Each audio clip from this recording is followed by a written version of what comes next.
I Have a Dream, Martin Luther King Jr. August 28, 1963. 50 years ago, a great American, in whose symbolic shadow we stand today, signed the Emancipation Proclamation. This momentous decree came as a great beacon light of hope to millions of Negro slaves who had been seared in the flames of withering injustice. It came as a joyous daybreak to end the long night of their captivity. But 100 years later, the Negro still is not free.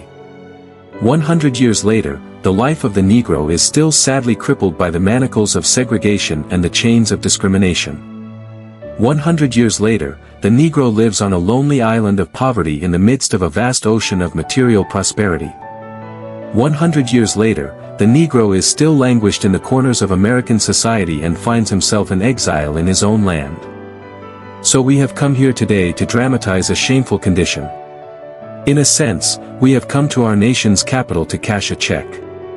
When the architects of our republic wrote the magnificent words of the Constitution and the Declaration of Independence, they were signing a promissory note to which every American was to fall heir.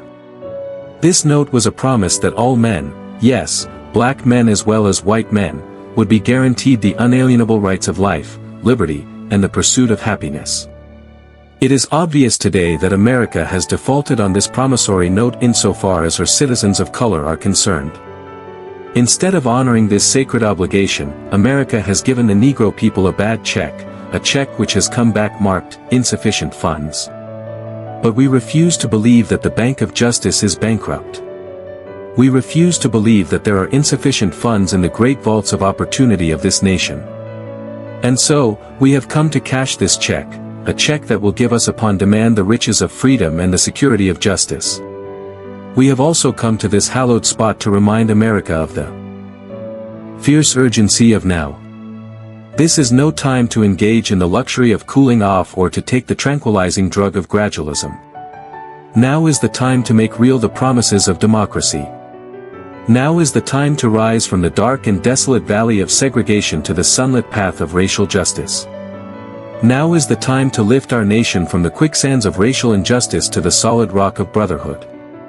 Now is the time to make justice a reality for all of God's children. It would be fatal for the nation to overlook the urgency of the moment. This sweltering summer of the Negro's legitimate discontent will not pass until there is an invigorating autumn of freedom and equality. 1963 is not an end, but a beginning. And those who hoped that the Negro needed to blow off steam and will now be content will have a rude awakening if the nation returns to business as usual. There will be neither rest nor tranquility in America until the Negro is granted his citizenship rights. The whirlwinds of revolt will continue to shake the foundations of our nation until the bright day of justice emerges. But there is something that I must say to my people, who stand on the warm threshold which leads into the palace of justice. In the process of gaining our rightful place, we must not be guilty of wrongful deeds. Let us not seek to satisfy our thirst for freedom by drinking from the cup of bitterness and hatred. We must forever conduct our struggle on the high plane of dignity and discipline. We must not allow our creative protest to degenerate into physical violence.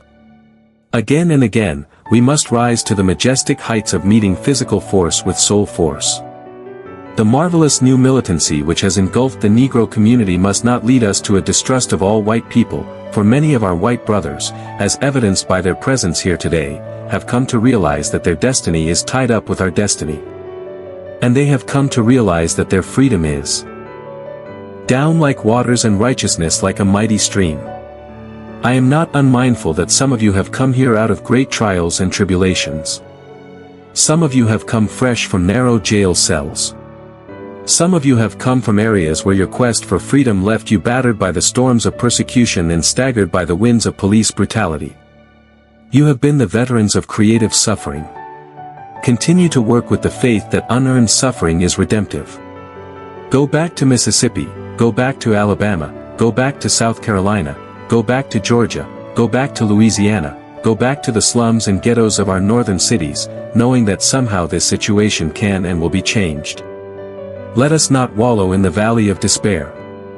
I say to you today, my friends, so even though we face the difficulties of today and tomorrow, I still have a dream. It is a dream deeply rooted in the American dream.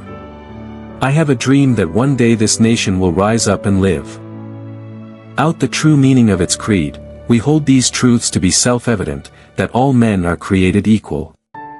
I have a dream that one day on the red hills of Georgia, the sons of former slaves and the sons of former slave owners will be able to sit down together at the table of brotherhood. I have a dream that one day even the state of Mississippi, a state sweltering with the heat of injustice, sweltering with the heat of oppression, will be transformed into an oasis of freedom and justice. I have a dream that my 4 little children will one day live in a nation where they will not be judged by the color of their skin but by the content of their character. I have a dream today. I have a dream that one day, down in Alabama, with its vicious racists, with its governor having his lips dripping with the words of interposition and nullification, one day right there in Alabama, little black boys and black girls will be able to join hands with little white boys and white girls as sisters and brothers. I have a dream today. I have a dream that one day every valley shall be exalted, every hill and mountain shall be made low, the rough places will be made plain, and the crooked places will be made straight, and the glory of the Lord shall be revealed, and all flesh shall see it together. This is our hope. This is the faith that I go back to the South with. With this faith, we will be able to hew out of the mountain of despair a stone of hope. With this faith, we will be able to transform the jangling discords of our nation into a beautiful symphony of brotherhood. With this faith, we will be able to work together, to pray together, to struggle together, to go to jail together, to stand up for freedom together, knowing that we will be free one day. And this will be the day when all of God's children will be able to sing with new meaning. My country, 'tis of thee. Sweet land of liberty. Of thee I sing. Land where my fathers died. Land of the pilgrim's pride. From every mountainside, let freedom ring. And if America is to be a great nation, this must become true. So let freedom ring from the prodigious hilltops of New Hampshire. Let freedom ring from the mighty mountains of New York. Let freedom ring from the heightening Alleghenies of Pennsylvania. Let freedom ring from the snow-capped Rockies of Colorado. Let freedom ring from the curvaceous slopes of California. But not only that, let freedom ring from Stone Mountain of Georgia. Let freedom ring from Lookout Mountain of Tennessee. Let freedom ring from every hill and molehill of Mississippi. From every mountainside, let freedom ring.